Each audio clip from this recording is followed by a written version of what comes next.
Hello, all you mad poets. I'm J.C. Todd, and I'm going to read a poem about prisons. It's loosely in the form of a Chinese poem called A Fu, which is an essay written as a poem or a poem attempting an essay. The title is Please. As my daughter's body grew from dot to comma, to rolled up ball of flesh and bone with a face whose features we recognize as human. As she pushed away from me in birth, she pulled me into the world where she would live, the yards and parks and streets where she would play, and others would be killed. This was 1982, when our nation had found a new way to monetize oppression of those citizens whom the Constitution had been framed to keep enslaved. And the laws of city, state, and nation continued to be written to restrict, although the Emancipation Proclamation had set them free. As my daughter suckled, rolled over, crawled, then began to shape her breath as word, mama, mama, a double exhalation whose scent to me was sweet as milk and honey. As she learned her please and thank you, our nation reconfigured justice to optimize profit through the bricks and mortar industry of prison building. At first, it was a boon for small towns whose futures had gone bust. A new industry, corrections, and to support it, a new war, the war on drugs, to fill the cells with bodies, mostly black, so that out-of-work men, mostly white, could be employed. Nothing new here. 1619, the Jamestown settlers bought a boatload of 30 humans sold as slaves. 1776, a new nation bankrolled its independence on the profits of slave labor. 1860, the futures market surged on slave and cotton trade. 1980, prisons boomed, along with laws and prosecutions that keep them full. Just a redo of plantation overseen by state and profit-taking corporations traded publicly, so that you and I could make a buck or two. An investor's breeding farm, supported by a feeder system managed by police, supplied with military weapons, military gear, the overstocks of wars fought on other lands.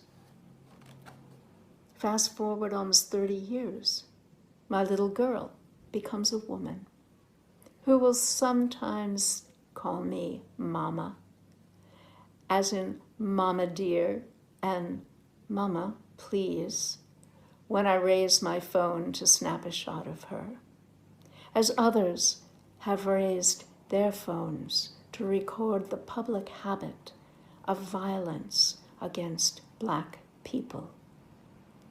And our nation begins to learn the names and the ways that they are slaughtered in the yards and fields and streets that have become, or have they always been, their killing fields. Sanford, Trayvon Martin, Ferguson, Michael Brown, Los Angeles, Ezel Ford, Cleveland, Tamir Rice. Walla County Jail, Sandra Bland. New York City, Eric Gardner. Louisville, Breonna Taylor. And Minneapolis, where George Floyd said, "I can't breathe," where he said, "Please," where his last faint exhalations were, "Mama." Thank you.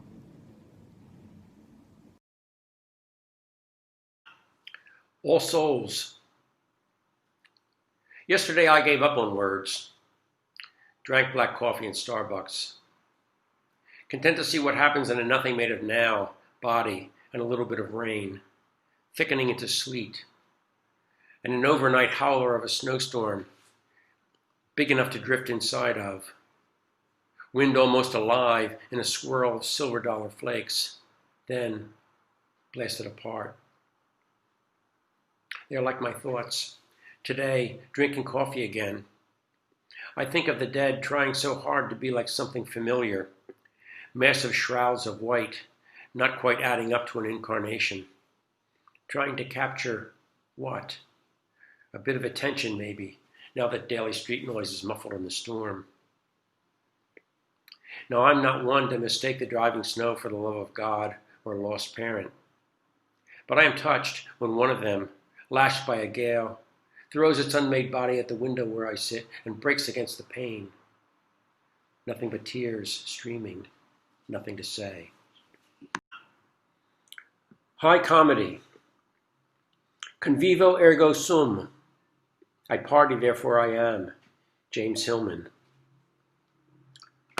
Once again last Saturday we laughed so hard that tears streamed down our faces. We wept in the quaking carnival of all we were, till even our bones were funny. Skeletons tingling to the same jingles. Too much wine was certainly part of it. Now we look back and wonder, try to remember labels on the bottles. We long for this trance to be our sun and moon, to wear bright red pajamas and cakewalk on the boulevard. I search for a sober word to hold all this, but it can't say how our hearts spilled out onto the sidewalk, set up shop for an evening, rattled their tin cups at random passers-by. Or how we reveled until 3 a.m. in a world too vast for old ways of being new. Or how our brains knit up themselves in ancient images, new ways of being old, wrinkled, antic. We don't explain. We greet whoever shows up in our days, especially the young suicides. The work is urgent. This search for songs, jokes, slivers of shtick strong enough to sweep them up in our gaiety. Join us, we say. We know a better way to die. Scar. When you took off your blouse and showed it to me, eyes wide, quivering with fright, and every name you called yourself a curse. Damaged goods, butchered meat, roadkill, shut up and die. I did the only thing I could, blurted out a name. My wounded bird, I said.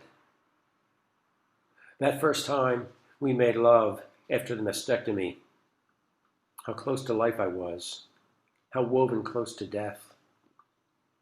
And when you named me, boy who will follow me someday, it was so strange, that first step we took, hand in hand, into the gathering absence. How we nestled together into it, into all it meant and all it was going to mean. So, you've read my poem. Which one? What did you like? I'm starved for details. Anything, feelings, colors, even arguments, I don't care. I'm dull. Everything I've thought so far is a bad habit that's made me forget.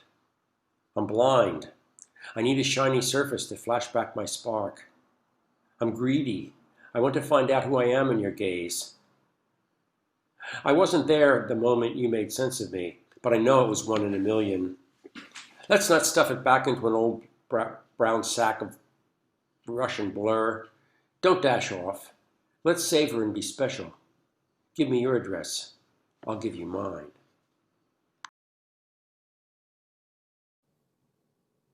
Okay, hi everyone. I'm Therese Halscheid and I'm going to read 3 poems. The first is a COVID poem. It's called Origin Unknown. We think back, but cannot remember the moment. If it was the jogger or waiting line, or someone's cough spun out of control. We only know when the virus came. It came in ways we could not see or hear, attached to our faces, rode our hands to our parted lips, like spike balls at the end of a flail, hurled itself into the warmth of our mouths. Our faces are full of concern. We have locked our doors, drawn the shades. Soon it will hook to our lungs, cluster in each sac of tissue. Our eyes will grow sleepier. Our bodies will ache as it braves the winds in us, the shallow, syncopated breaths we depend on to blow in and out.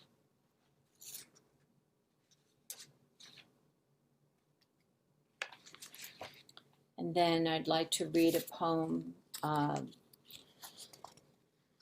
about my journey to Alaska when I stayed with an Inupiaq tribe in the Arctic North and a place called White Mountain. And it's called Land of No Time. In a place of always light or always dark, in the Arctic North, there are no required hours, no hurry for the future, and little thought of the past. The present is one continuing moment. The body moves to natural rhythms, is fluid with seasons, living the way a river does, how it carries what comes to it, returns to land what it was tossed. Or think of it this way, choosing when to wake, when to sleep. Think of the summer when the sun is constant, all during the summer, when day ends, the light does not.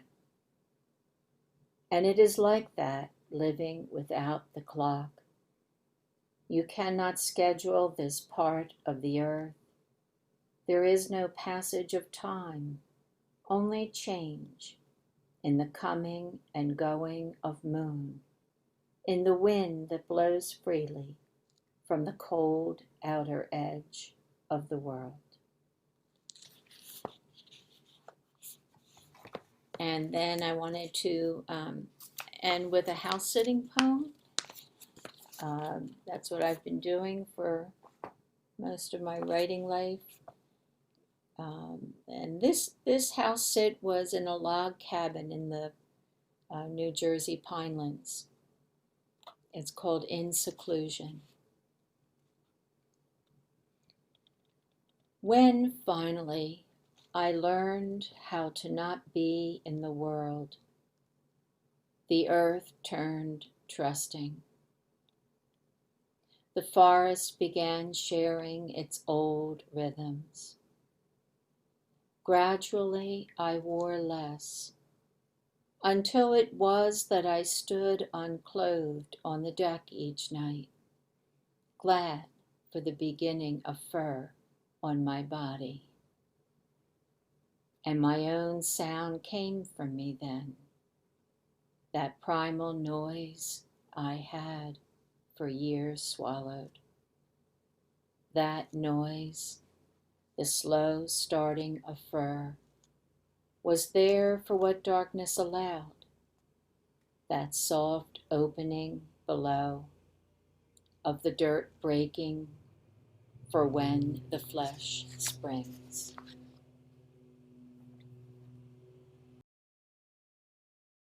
Hi everyone, I'm Dilruba Ahmed, and I'm really happy to be reading with the Mad Poets Poetry Festival.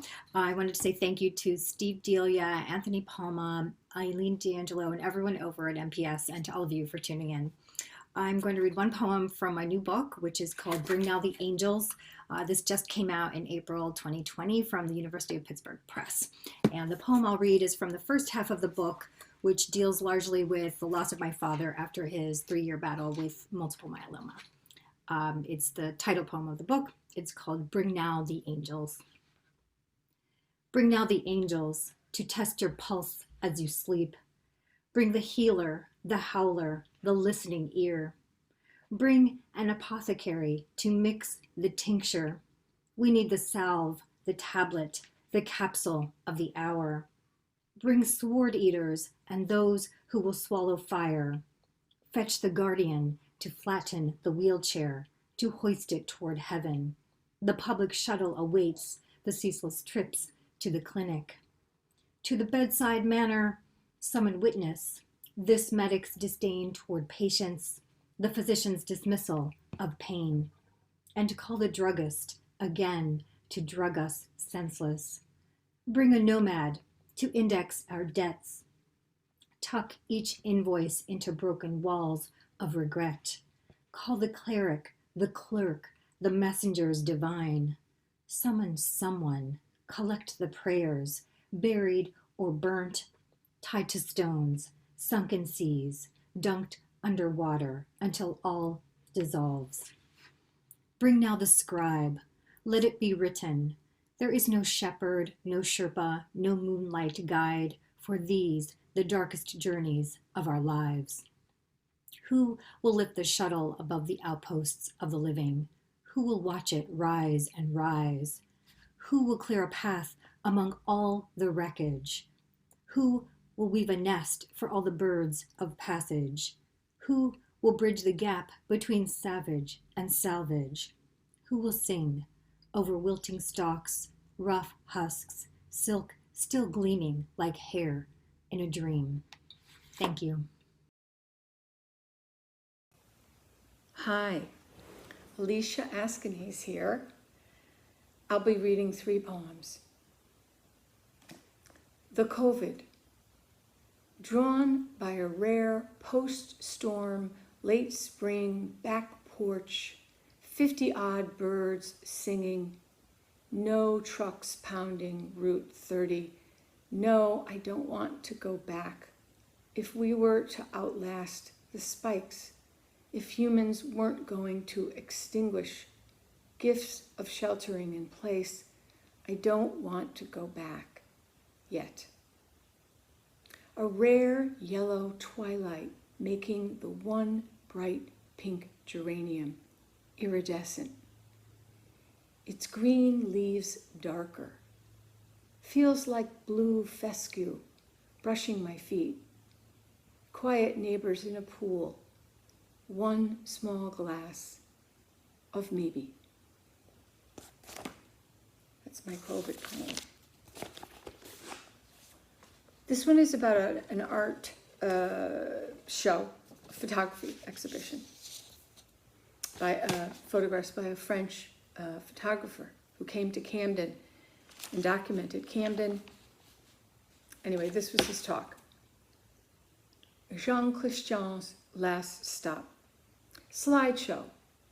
The photos of prostitutes are called infertile Madonna.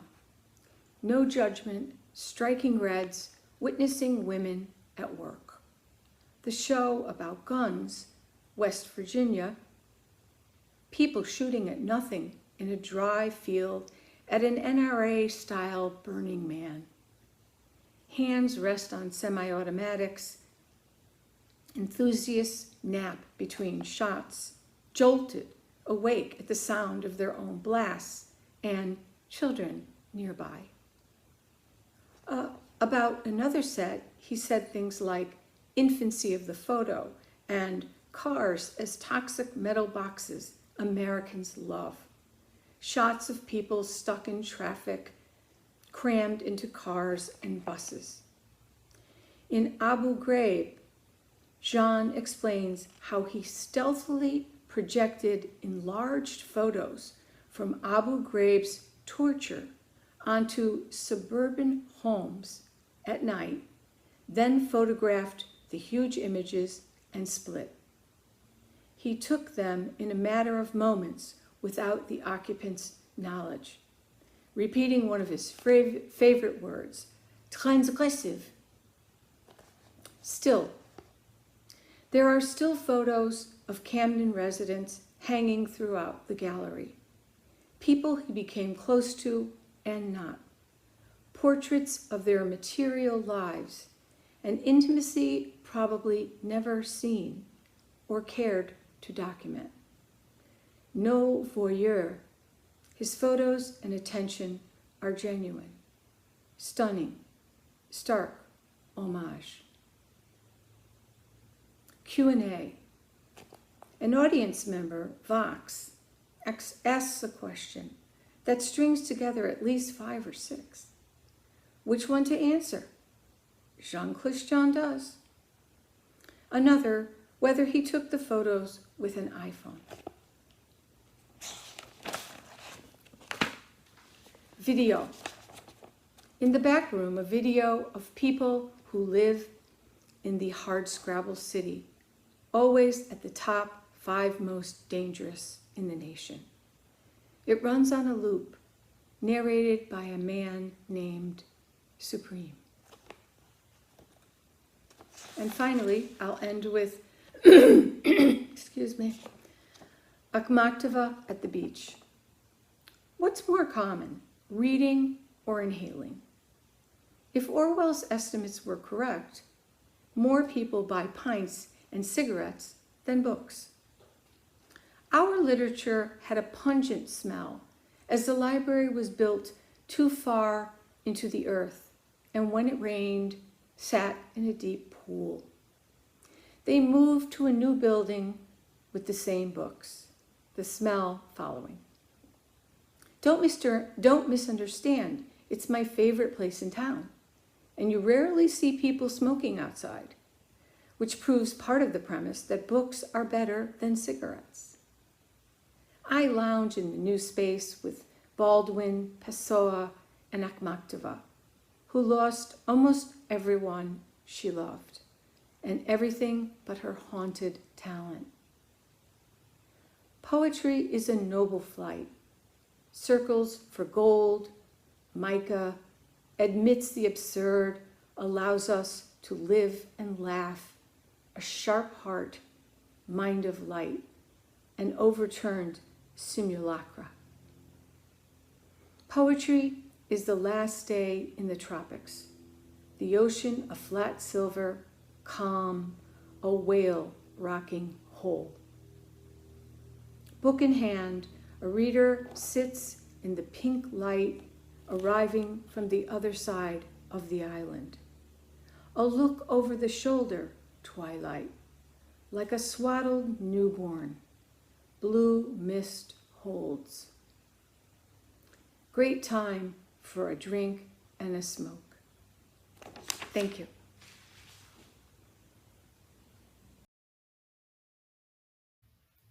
Hi, my name is Rebecca O'Byrne.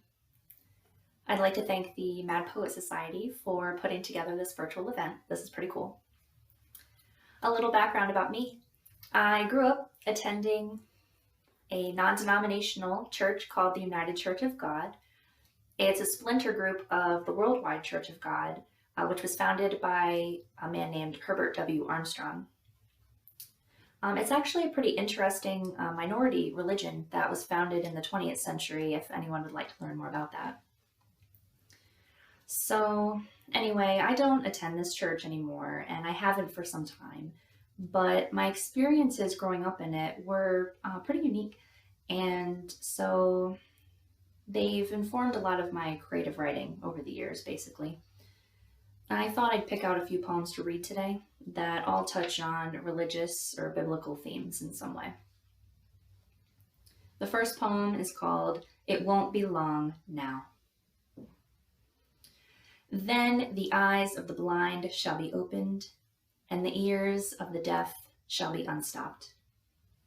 Isaiah 35:5.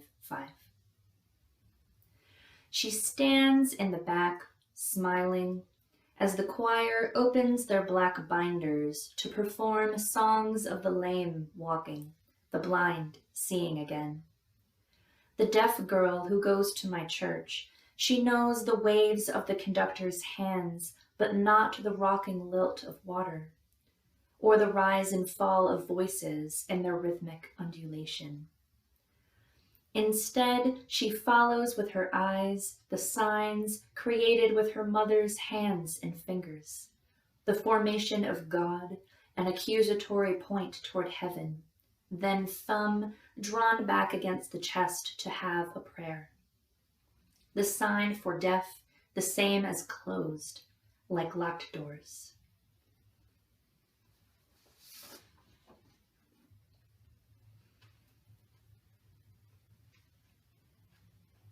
Little Lamb, dost thou know who made thee?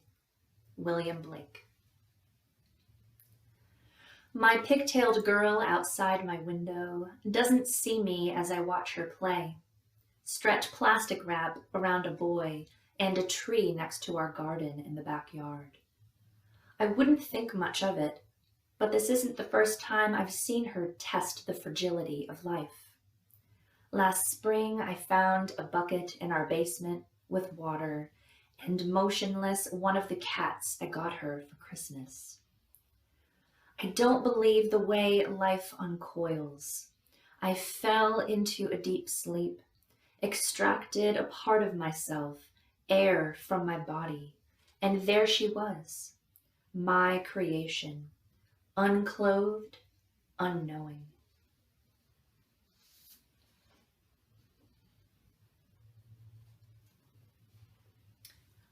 These last two pieces I'm going to read offer a little change of tone, I think. The first is called When My Father Turned 70. When my father turned 70, I realized that 70 is not old. It is not, in fact, very much time at all, especially to read the Bible enough times. It is almost long enough to be a modern-day Moses, growing a beard from black to white while blowing on a shofar, the sound of sunset trumpeting for miles down the river. It is, I think, after half a night's sleep, just the right amount of time to grab our fishing poles and thread onto a hook an earthworm while it is still dark.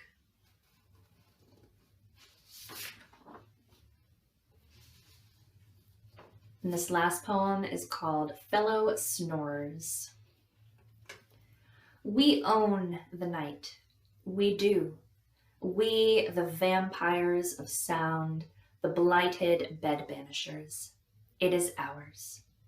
We clip our bits of sleep into the cerebral nightlife, our walking sticks etching the cadence of our breath into the ground, our ceremony of mouths open and wait, and we are redeemed. God hears our prayers. We are singing.